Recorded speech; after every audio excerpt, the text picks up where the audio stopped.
When I asked this week's guest about a storytelling truth that he takes with him across multiple mediums, I got an answer I wasn't expecting.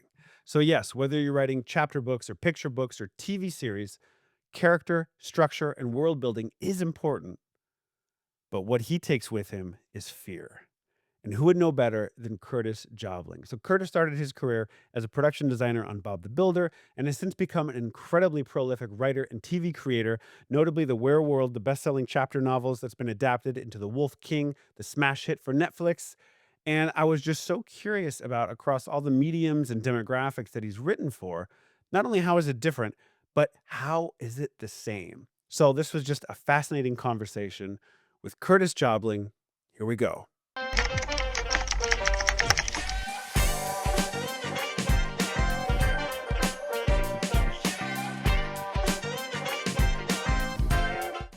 All right. This is the story series, the podcast for writers who break the rules. Curtis Jobling, welcome. Good morning, good afternoon, good evening, and yeah, good welcome. Yeah. Yes, from LA to the UK, right here. Yes, welcome for my Cheshire idyll. This is the Yeah, writing shed. This is where the tragic happens. yeah.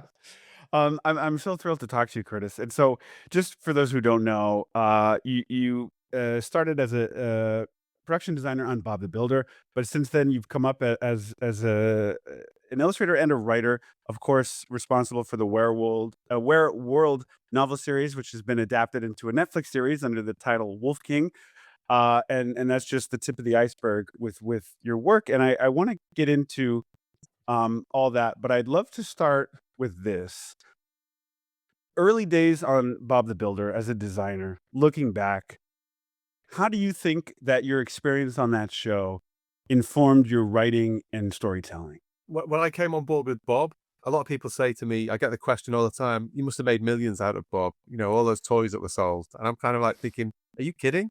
Um, it was my first job as a designer. I was a kid in my early 20s, mid 20s.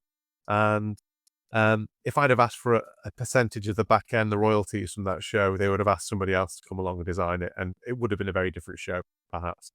Uh, Mm, but what I learned very quickly was if you're going to make money in TV, the best thing to do is come up with ideas. Be the guy who comes up with the IP. So that was the first thing I learned. From a writing point of view, um, I probably learned quite quickly that in the case of Bob, there are in preschool television, and I know you work in preschool as well, Brandon, but yeah, there are certain there are certain tropes and kind of uh, every preschool show has that episode, the birthday cake episode, the surprise party episode, all those sure. kinds. And I've Afraid watched of the it. dark and this, yeah. Yeah, yeah, Mhm. yeah. And and yet certain writers out there would kind of write these scripts by the numbers, and they'd be jobbing writers who would work on our show and they'd work on somebody else's show.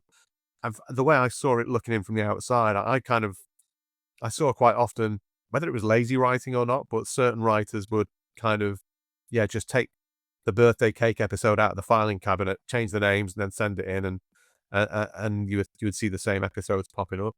So, yeah, I probably learned that I learned I wanted to be a writer when I was making Bob. I probably knew all along, but I knew that my stories were going to be a little bit left field. They weren't going to be the kind of the cute stories when I got to writing them. They were always going to be a little bit dark, have a bit of an edge to them. No surprise really that my first picture book was Frankenstein's cat, where it's just where it took the idea of yeah, exactly, and it was yeah more of a kind of a Tim Burton thing than a Bob the Builder thing. So yeah, that was always I always had a bit of a macabre sort of taste as a writer, Yeah. and it's probably why everything I've ever done since then has always had a bit of a Kind of a genre. horror and fantasy Yeah, yeah, affinity. yeah, yeah, Yeah, yeah. well, that's interesting. What I'm hearing is a young artist finding his voice on the show to a degree.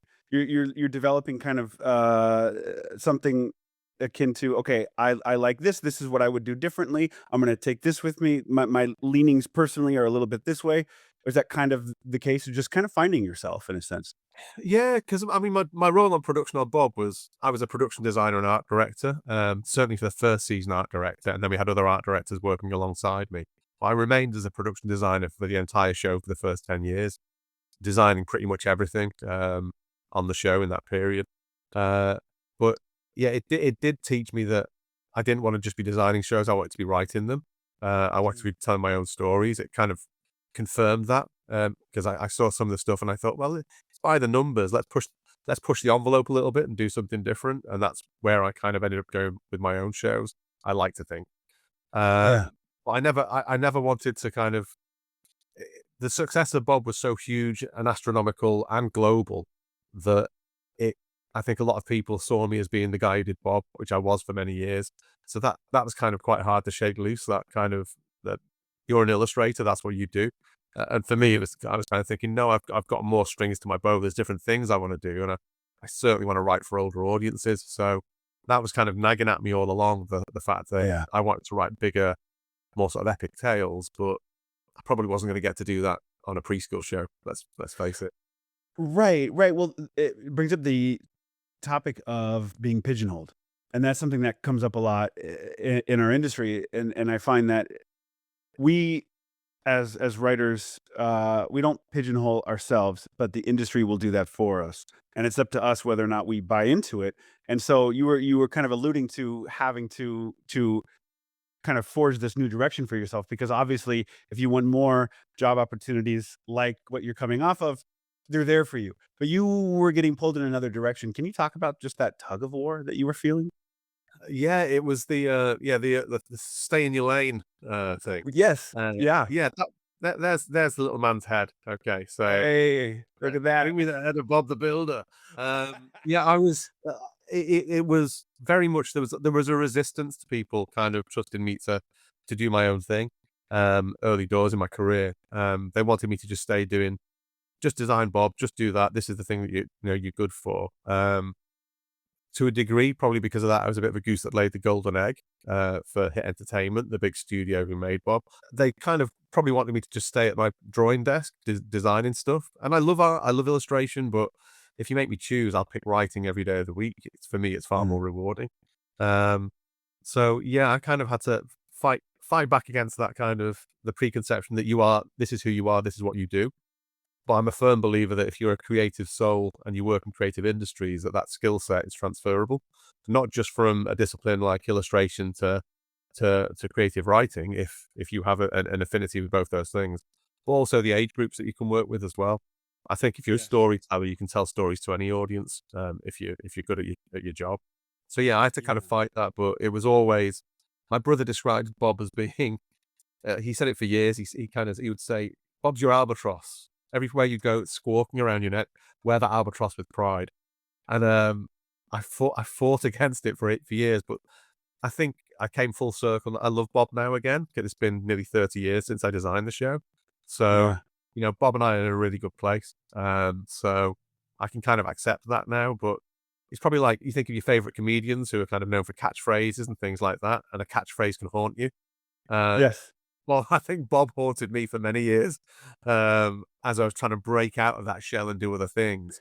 Uh, Yeah, you weren't only breaking out of a genre, but you were breaking out from an illustrator to a writer. So there were kind of two hurdles that you had to overcome, each of which are huge in their own right. yeah, probably the illustration one was the hardest one to kind of be taken seriously with. I got representation from a children's literary agent in the UK who represented me as an illustrator first and foremost, but very quickly realized that I wanted to be writing my own stories. Think he's up there somewhere. There he is. Yeah, if I can just get him. That's without causing too much chaos. That's Frankenstein's cat. So that That's was so cool. that was my first picture book. He's kind of like a mutant Pilchard from Bob the Builder. Um, but I think I was kind of exercising some demons when I created him. He's even got Pilchard's foot there at the front, if you can see the little blue foot. Um, but Love yeah, that. that it was. Yeah, she quickly realized I wanted to be a writer and said, I'll represent you as a picture book author as well. So yeah, I got a few picture books off the ground. Frankenstein's cat was the first one, and then others followed. But even then, I was already hankering to write chapter books and novels. Yes. And that did not come overnight. That took a lot of kind of working on my craft of an evening when my other work was done. I would turn off my computer. Well, I'd turn off the TV at 9 o'clock in the evening, and I would write for an hour every evening. Yeah. I'd get a big mug of tea, uh, put the music on quiet, and usually Thomas Newman. I think it would be, Oh, from great. Yeah. Shawshank Redemption soundtrack. That got me through a lot. Oh, And that's great. that's how the first, Wereworld book was written. Where was your learning curve in going from, I kids animation to picture books, which are adjacent, to suddenly a chapter book, which is something completely new? I, well, the thing was, I had a really interesting conversation with the lady who ended up being my publisher at Peck. I mean, I'll quickly rewind a little bit there, but the first book I wrote was called Tales from the Weird and it never got published. But Oh, I'd written in my spare time, and it was a huge, bloated kind of fantasy affair set in a kind of a provincial kind of fantasy version of a sort of English countryside.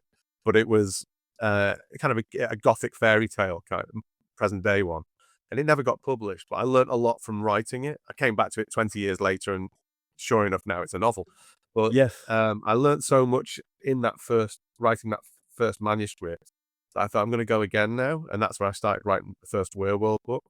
Um, I went to Bloomsbury, who at the time were publishing the Harry Potter books, and the editor that I met there said, "Fantastic, we love this. We want Wereworld to be our next book, but it, Potter's a force of nature. The horse has bolted there. All we can do is try and hold on to keep up with it. But we want to. This is great for us to follow on from Potter with as a fantasy series." I'm like, wow, this is incredible. But they said, go away and rewrite the second and third act because the first act's beautiful.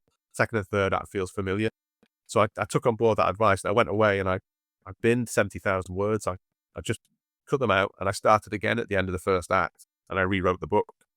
I took it back to Bloomsbury, and at that point in time, a new publisher had taken over there, and I was told that they didn't want it because the publisher had said something, I'm paraphrasing, but children today need, even if they're fantasy books, they need to be set in a real world setting because they don't have the imagination to imagine a fantasy world. And I'm thinking, really?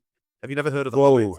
Yeah, exactly. It was a real sweeping and naive statement. So I reluctantly left my conversation with Bloomsbury, but Penguin were waiting in the wings. And yeah, Shannon Cullen, who ended up being my publisher, my editor there, I went to her. She's now the head of Walker Books, the publisher there. And I said to her, look, I've got this idea for a novel I'd like to do, and I'd like you guys to look at it. And she said, it's great that you've done TV shows like Bob and Rah Rah the Noisy Lion. It's brilliant that you've written and illustrated picture books as well and preschool shows, but that counts for nothing now because you're on about a new career. It's not just it's a new career being a novelist. It's such a gear change. Yeah, so it counts for nothing. And I said, well, I hear what you're saying. I kind of agree. I said, but I have to disagree. It doesn't count for nothing because everything I've done in my career, from work experience on Wallace and Gromit, from early paid work on Tim Burton's Mars Attacks, from the first gig on Bob, to creating my own shorts for Nickelodeon with Curious Cow, to getting Frankenstein's cat off the ground as a show. They were all rungs on a ladder, and I was dedicated, and I persevered, and I worked on my craft, I got to where I needed to be through being single-minded, but really focusing on what I needed to do. And I'll do the same with this novel. And she said, that's the right answer. And she backed me, and I wrote the book, and it went through 5 drafts before Penguin picked it up. So yeah, I think that learning curve that I was on when I was writing the first Wereworld book is here. There we go. Rise of the Wolf. Um, Yes. the yeah, the learning curve was it was just more of the same, I suppose, in a way. It was being sort of a bit hyper focused and being dedicated and writing every day. I really love that story and that just that lesson in there where it's like, well, because there so often we'll hear things from the other side, from the executives about, well, you haven't done X. But in that moment, you linked everything together. You said, no, no, no, here's why this makes sense. Here's why this is everything I've done before this is informing this. And do you think in that moment, and I think a lot of executives, they they're looking for that confidence, but they want to be convinced that you are convinced of what you're doing. You have the courage of your convictions. I think you have to have that courage and convictions. I do a lot of talks in schools and universities, Yeah. festivals and stuff to aspiring writers and artists and stuff. And I always say to them, don't go in there to meetings with people with a raft of ideas and kind of throwing them all out there and seeing what lands. Have have that idea, have those things in reserve, but whatever you're presenting and pitching to people, you need to believe in it 100%, and you need to kind of be able to pitch it and stand by it and say why you've done things in a certain way. And I always had that conviction with my writing, that I believed in my stories wholeheartedly.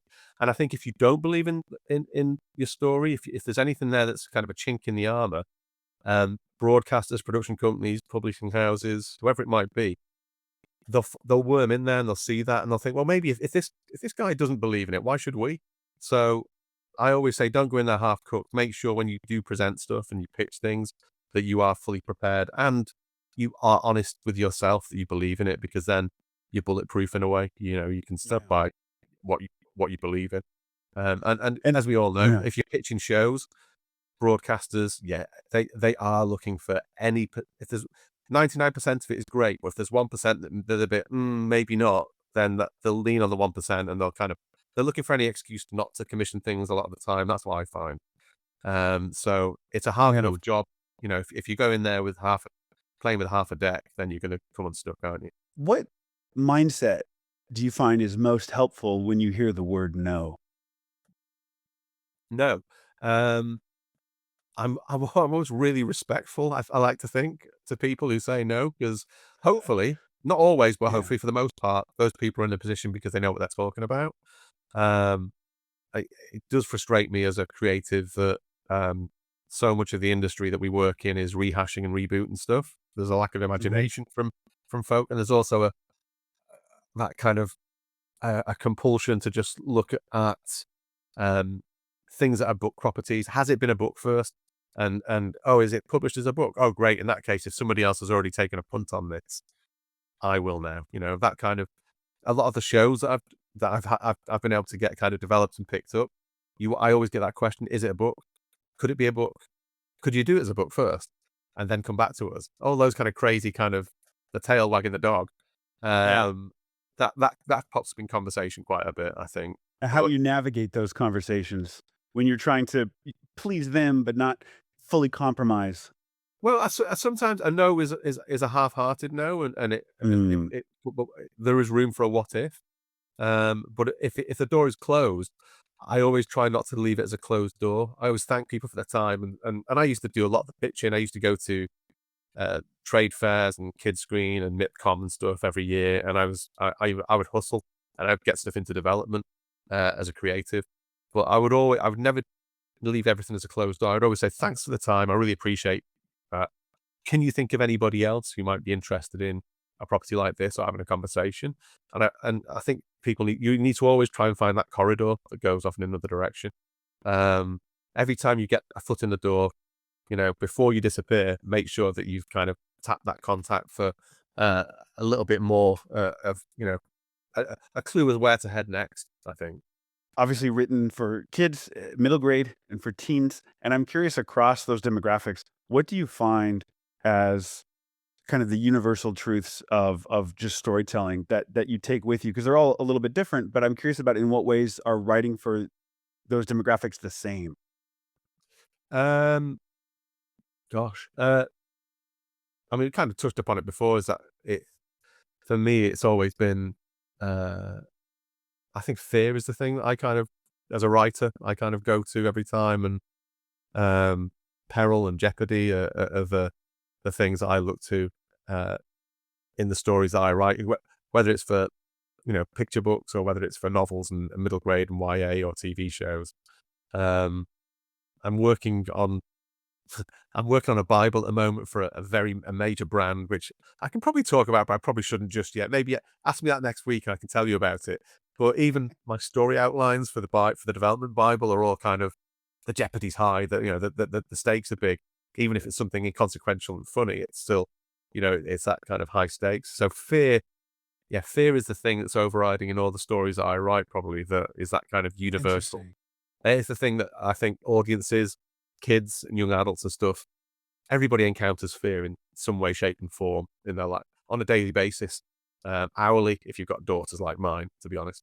But I think, yeah, parents and want to try and bubble wrap their children against something like fear, which is insane because, as we know, it's an emotion, it's internal. You can't protect people from emotions. And that's where books are really important because It's through literature that we can talk about things that we encounter. And if it's scary, you just shut the book. If it's really scary, throw in the chest freezer in the garage. It can't hurt you. It's a vicarious thrill when you read a scary story or watch a scary film or TV show. So yeah, I kind of come back to fear in all my writing, and I think that audience of tweens and middle graders and young adults, they experience they're going through so much that fear is a kind of a it's a constant in their lives. So yeah, that's probably why I'm drawn to writing for that audience. That's I'm still that terrified teenager kind of thing at heart, I think. Now to go a little bit into craft, can you talk about your writing process and how that's evolved over time? Like bad habits that you've dropped or better habits that you've incorporated now? Or even worse habits that I've discovered recently. Yeah. Yes, all the above, yeah. I am the king of procrastination. I am terrible. Um, and I feel a fraud because I do all these talks at kind of at colleges and unis and stuff about write every day, keep that momentum going.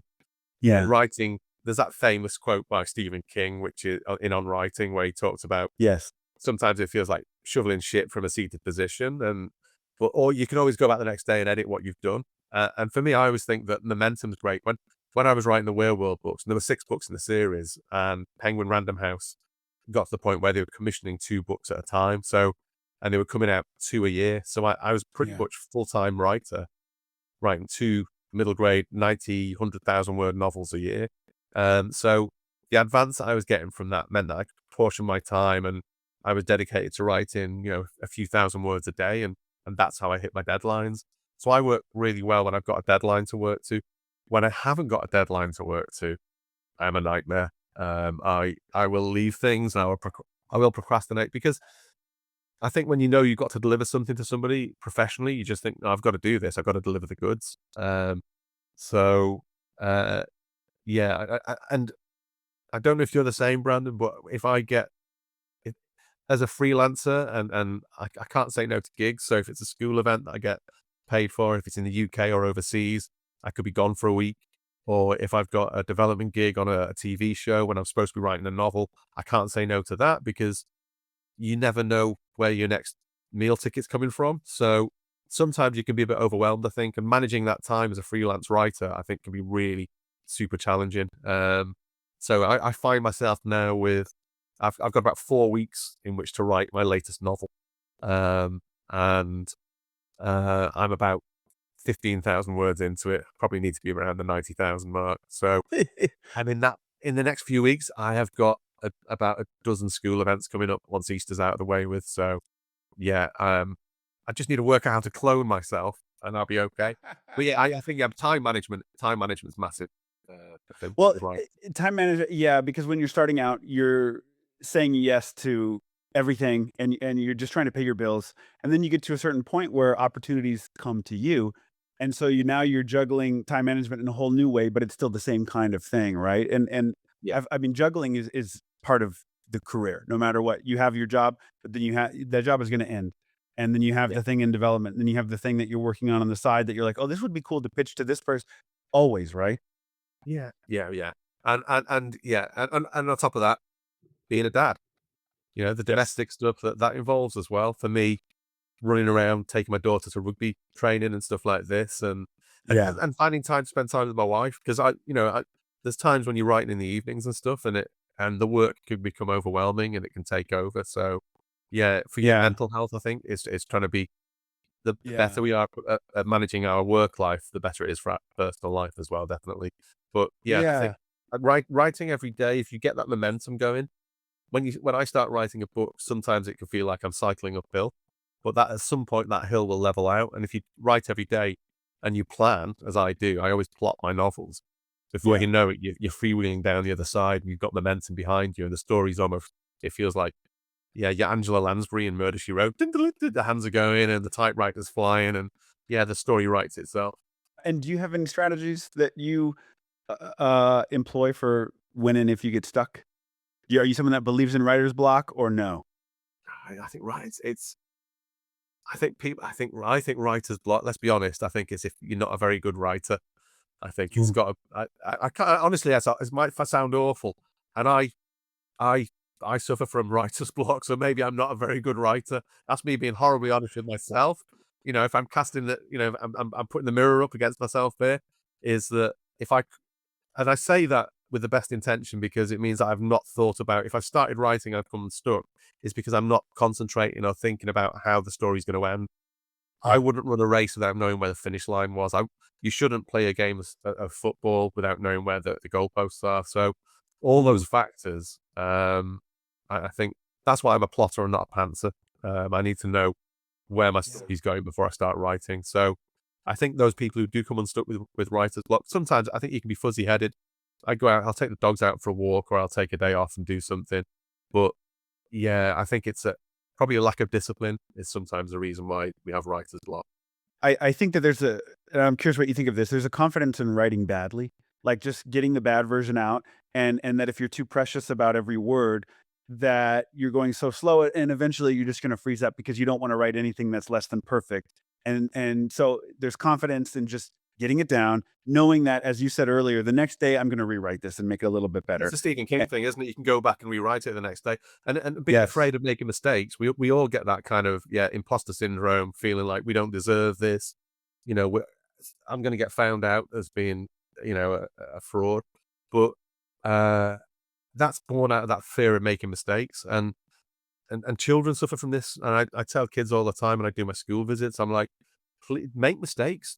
We learn through making mistakes. Show me somebody who's never made a mistake. I'll show you somebody who has never learned anything because it's trial and error where we get somewhere." And I think for writing as well, sometimes it's okay to bin off a chapter that you've done if it's not working. Go back in it, Ugh. chop it here, there, and everywhere.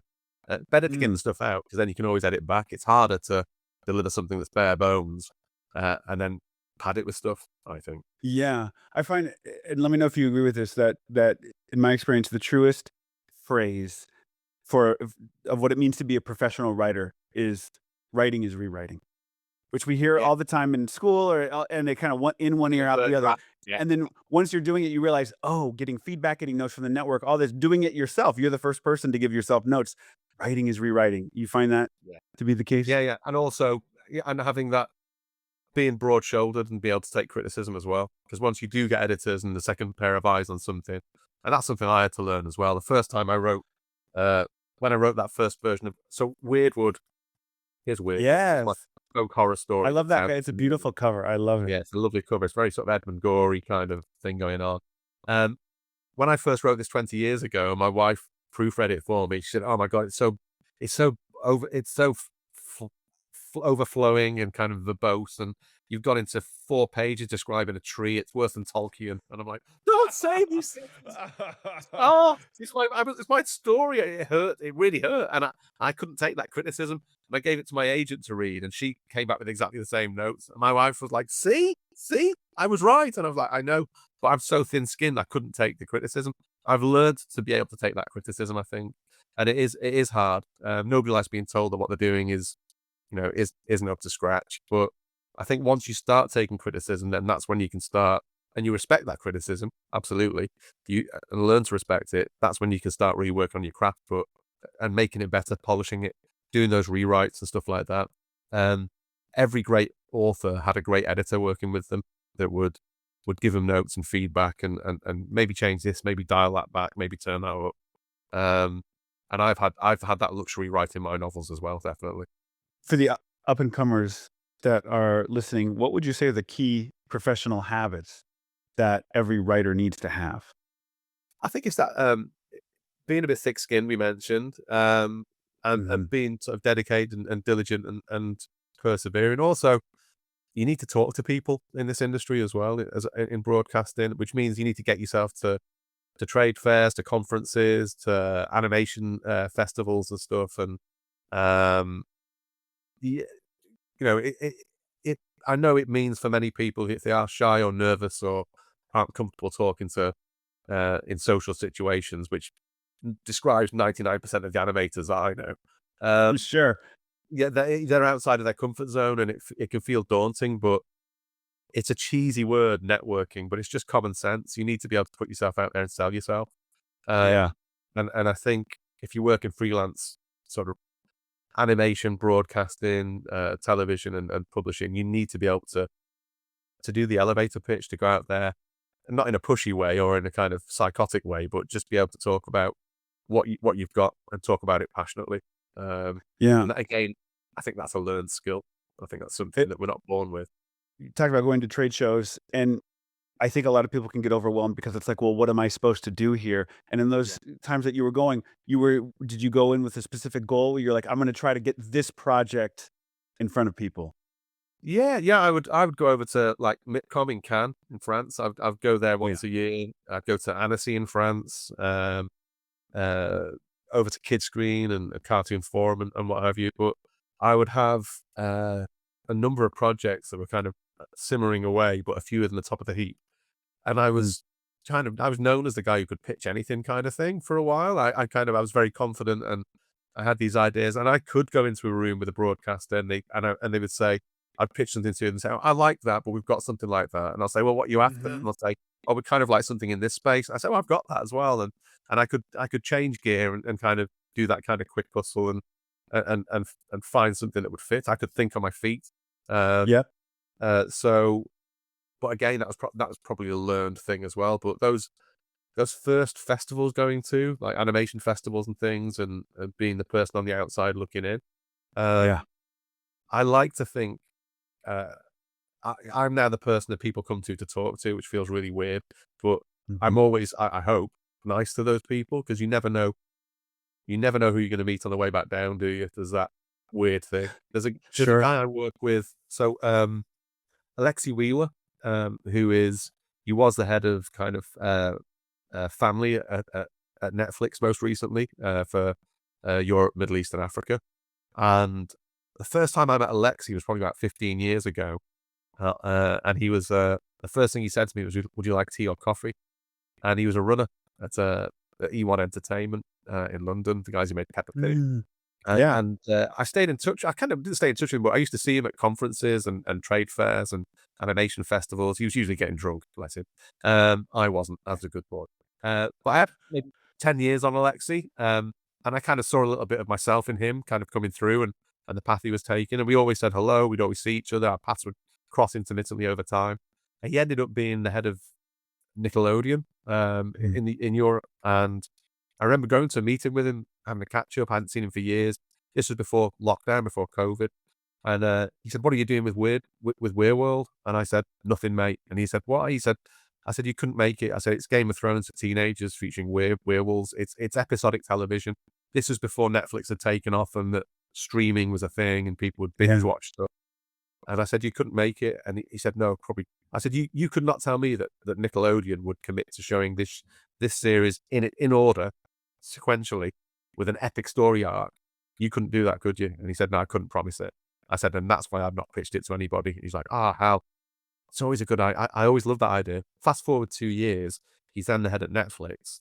The world has changed, and he calls me, he says, "What are you doing with the Wereworld?" And within a week, it then got picked up and developed by Lion Pictures and Jellyfish Pictures and Assemblage in India. And we had this huge, 7 years of work I had making my own show as creator, associate producer, and one of the head writers. So that was born.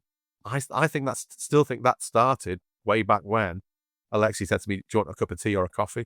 Because I kept that relationship there, and yeah, I think it's important that we're nice to people because you just don't know who you're gonna meet again in years to come.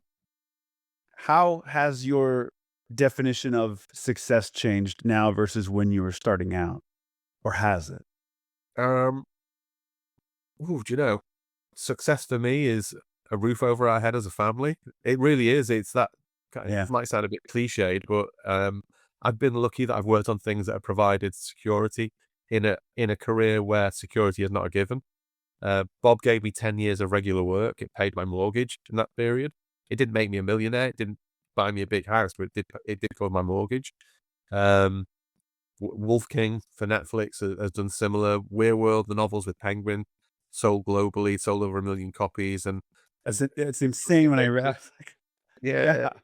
there's all those factors along the way, certain steps along the way. There've been times where I've been kind of treading water, wondering where the next gig's gonna come from, and then at the last minute, opportunity comes, and you know, Yeah. but that's always been born out of me being a bit dogged and searching and making things happen and going out there and knocking on those doors. Yeah. When I got the job to design Bob the Builder, I had no money left. I was about to get a real job designing kitchens. This was 30 years ago. And with my last roll of the dice, I found out that there's a producer who had bought one of my paintings a year previously when I was working at McKinnon and Saunders, the guys who made Fantastic Mr. Fox and Corpse Bride. And I knew that she was setting up a new studio. So I gave her a ring and I said, "Can I come and see you and show you?" And she said, "I'm on gardening leave at the moment. I've not even got I'm working from my kitchen. I haven't got anything." And I said, "Can I just show you what I've been doing?" And she said, "Sure, come round." So I drove into Manchester. I showed her that limited portfolio, not a huge load of things, just the things that I could really stand by and believe in and kind of was passionate about. And there and then she offered me the job to design Bob the Builder. So there's being in the right place at the right time. But I'm a firm believer that by your actions, you put yourself in the right place at the right time. If I hadn't worked on my portfolio after having work experience on Wallace and Gromit, a bit of paid work for about 8 months working on Mars Attacks, painting puppets and stuff, and realizing that my work, if I wanted to be a production designer, had to be of a much higher standard. If I hadn't worked on that on my craft for a year, um, with the money squirreled away from feature film that kept me going, um, I would I would never have got the gig to do Bob. So that they were those challenges that they're the building blocks of I think of my whole career that have been kind of have proved themselves. But yeah, nothing comes. We have to work for things. I hope I'm quite humble in that regard, but um, I don't take anything for granted, and I know that it could be taken away as quick as that as well. So I'm always kind of thinking, what's the next thing? I can't take anything for granted. I don't have a pension really to speak of.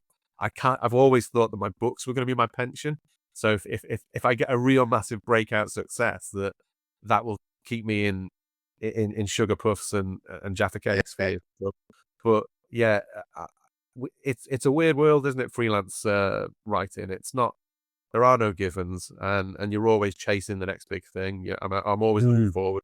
Um, yeah, my next book comes out in a few weeks' time, and it just turned up I today. was gonna say, is that Yeah, Red that's Tide? Yeah, yeah, yeah. Red Tide, which is my I read about it. It looks historical, fantastic. yeah, historical fantasy horror set in Vikings, is that Vikings, right? vampires, and Yes, vengeful gods. Yeah, and that's set in love that. Shetland in 900 AD. So changing gear and thinking of new stories, thinking of new world settings. I kind of, you just got to keep moving forward, haven't you?